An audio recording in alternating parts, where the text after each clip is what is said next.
தமிழ்நாட்டை எப்படியாவது கலவர பூமியாக்கி விடலாம் என்று திட்டமிட்டு ஏராளமான போலி செய்திகளை தொடர்ந்து பரப்பி பார்த்தாங்க. கலவர வெறியோடு தெரிஞ்ச அவங்களுக்கு ஏமாற்றம் தான் மிஞ்சி இருக்கு. அவங்க பரப்புறது எல்லாமே அவதூறு தான் உண்மை வெளிப்பட்டு இன்றைக்கு மக்களுக்கு முன்னாடி அசிங்கப்பட்டு நிற்கிறாங்க. தமிழ்நாடு இன்று தலை நிமிர்ந்து இருக்குது.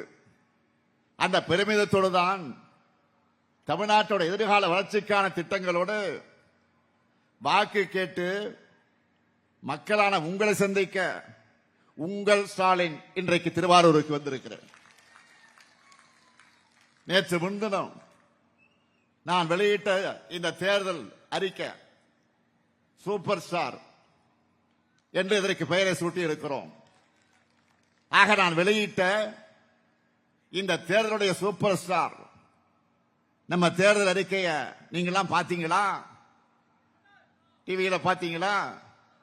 பத்திரிகையில படிச்சீங்களா? என்னென்ன வாக்குறுதிகள் செய்திகள்ல எல்லாம் நீங்க கேட்டிருப்பீங்க. அதெல்லாம் வாக்குறுதிகள் மட்டும் இல்ல, திராவிட மாடல் 2.0 நிச்சயம் நிறைவேற்ற இருக்கக்கூடிய திட்டங்கள்.